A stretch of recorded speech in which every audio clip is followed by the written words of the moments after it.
Debido al ritmo de vida actual, se estima que para el año 2050 llegaremos a alcanzar el doble de las emisiones de dióxido de carbono en la atmósfera, dando un valor de 550 partes por millón, considerando que la emisión actual es de 385 partes por millón. En el Perú, Arequipa es una de las ciudades que registra mayor contaminación del aire, causada principalmente por la actividad humana y la mala gestión de algunos procesos, como la combustión completa e incompleta de los combustibles fósiles en motores automovilísticos, los botaderos ilegales de residuos sólidos que emiten gases de efecto invernadero, la actividad agropecuaria e industrial en todos sus campos de aplicación. En los últimos años, la población mundial ha ido aumentando de manera desmesurada, así como la demanda de energía eléctrica, la cual es generada a base de combustibles fósiles, siendo estos los que liberan gran cantidad de gases de efecto invernadero, como el dióxido de carbono. En la región de Arequipa se puede identificar fuentes de energía hidroeléctrica y térmica, donde el 48% de la energía que recibe la empresa SEAL proviene de fuentes hidroeléctricas, mientras que el 42% proviene de centrales térmicas. Las centrales termoeléctricas son a base del uso de combustibles fósiles, por lo que la emisión de dióxido de carbono es mayor a diferencia de las centrales hidroeléctricas, que contribuyen solo en la etapa de embalse en su proceso de generación. Se puede afirmar que la producción de dióxido de carbono en centrales térmicas es de 960,75 kilogramos de dióxido de carbono por kilowatt, mientras en las centrales eléctricas solo se produce 0,002 kilogramos de dióxido de carbono por kilowatt. Se usó esta proporción para calcular la cantidad de dióxido de carbono partes por millón generada por fuente, y con ello se logró identificar la influencia del uso de energía eléctrica de los diferentes distritos de Arequipa, urbana y metropolitana, sobre la emisión de dióxido de carbono entre los meses de enero y junio del 2021. Dentro de los distritos urbanos en Arequipa se encuentran Cerro Colorado, Paucarpata, Caima, Alto Selva Alegres, Socabaya, conformando así el 54% de la región de Arequipa, mientras que en los distritos metropolitanos se encuentran José Luis Bustamante y Rivero, Arequipa, Mariano Melgar, Miraflores, Jacobo Hunter, Yanaguara, Yura, Sachaca, Tillabaya, Uchumayo y Characate, y un distrito urbano rural como es el caso de La Joya, conformando el 43% de la región Arequipa. Para el presente trabajo se consideró los distritos urbanos como la población A y los distritos metropolitanos se le consideró como la población B.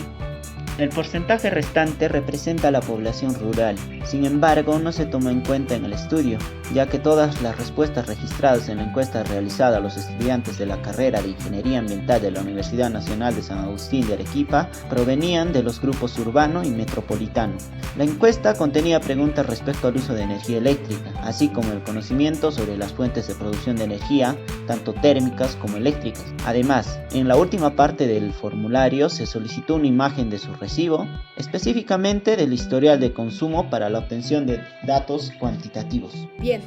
ahora hablaremos sobre los resultados obtenidos en esta investigación. Con respecto al gráfico 3, titulado Emisiones promedio mensual de CO2 partes por millón de una central hidroeléctrica entre enero y junio del 2021 en relación al grupo poblacional, se obtuvo lo siguiente. La emisión promedio mensual de CO2 de parte de las centrales hidroeléctricas fue mayor en el grupo poblacional A, es decir, la población urbana, que es representada en el gráfico por las barras de color azul, mientras que el grupo poblacional B, es decir, la población metropolitana, mostró una mayor dispersión en sus valores, dado que esta población se encuentra en proceso de modernización y de adquisición de servicios básicos, como es la electricidad. Bien, por otro lado, se tiene el gráfico 4, titulado Emisiones promedio mensual de CO2, partes por millón de una central térmica entre enero y junio del 2021 en relación al grupo poblacional. Con respecto a esta gráfica, se obtuvo lo siguiente. El coeficiente de terminación obtenido en el grupo poblacional A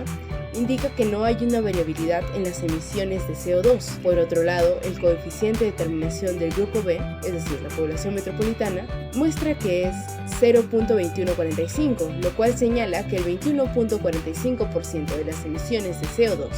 de una central térmica se encuentran en relación al uso que hace el grupo poblacional B. A partir de estos datos, se consultaron también otras fuentes bibliográficas, como las siguientes.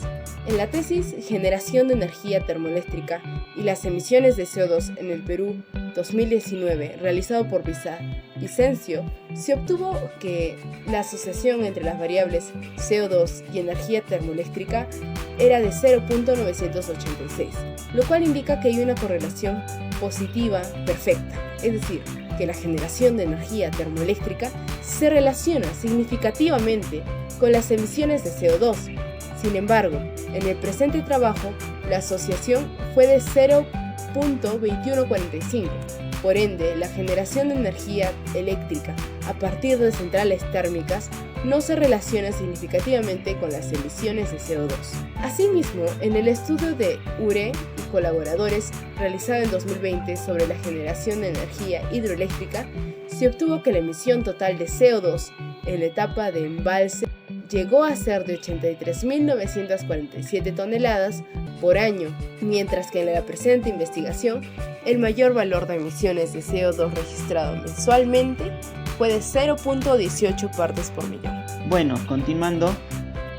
En el formulario que se realizó, se evidenció que el 60.6% de la población arequipeña conocen cómo se genera la energía eléctrica en nuestra región, reconociendo la influencia de las centrales eléctricas en la emisión de dióxido de carbono. A su vez, se registró que un 84.8% de la población ha tenido un aumento en el consumo de energía eléctrica en el rango de los años 2020-2021, lo cual es consecuencia de la coyuntura de la pandemia, ya que las personas, al estar más tiempo en sus viviendas, producto de las medidas de confinamiento, han visto más horas de televisión, han realizado teletrabajo o estudiado desde casa, lo cual implicó que el tiempo de uso de equipos electrónicos se amplíe. El uso de aparatos eléctricos condiciona la factura de luz, por ello es importante conocer cuánta energía consumen los electrodomésticos que se utilizan en la vivienda y gestionar su uso para no malgastar energía y evitar el consumo fantasma. Según la Organización Meteorológica Mundial, la concentración de dióxido de carbono en la atmósfera va en aumento. Por ello se requiere la reducción del 45% en menos de 10 años. Por lo tanto, es importante tener noción de la cantidad de emisiones de CO2 que produce cada electrodoméstico y ser consciente que aunque los electrodomésticos estén apagados, pero enchufados, continuará consumiendo energía. A esto se le conoce como el consumo fantasma. Según los datos registrados en la encuesta, el 75,7% de la población encuestada llega a utilizar la refrigeradora diariamente, prevaleciendo en la población urbana con un 64%. Llegando incluso a representar casi el 20% de la energía de un hogar, llegando a un consumo anual de 662 kWh y provocando una emisión de 300 kilogramos de dióxido de carbono al año. Otro de los electrodomésticos más empleados es la cocina, predominando en el uso diario de un 72,7% de los encuestados, la cual consume 4.000 kWh al año, teniendo un consumo de 1.812,6 kilogramos de dióxido de carbono al año. Según la CEA, los artefactos electrónicos que tienen mayor consumo de energía por hora son la secadora de ropa con 4,2 kW, la ducha eléctrica con 3,7, el hervidor con 1,7, el microondas con 1,2 kW, la plancha con 1 kW, la olla arrocera con 0,8 y la lavadora con 0,3, entre otros artefactos. En base al trabajo se puede afirmar que las centrales hidroeléctricas tienen una emisión mucho menor de CO2 que las centrales térmicas, esto en una relación de 0,1 a 6.000 partes por millón. La variación de energía eléctrica entre los meses de enero y junio en cada distrito no fue significativa, es decir, no hubo grandes diferencias en el consumo de energía eléctrica, esto medido en kilowatts por hora con una incertidumbre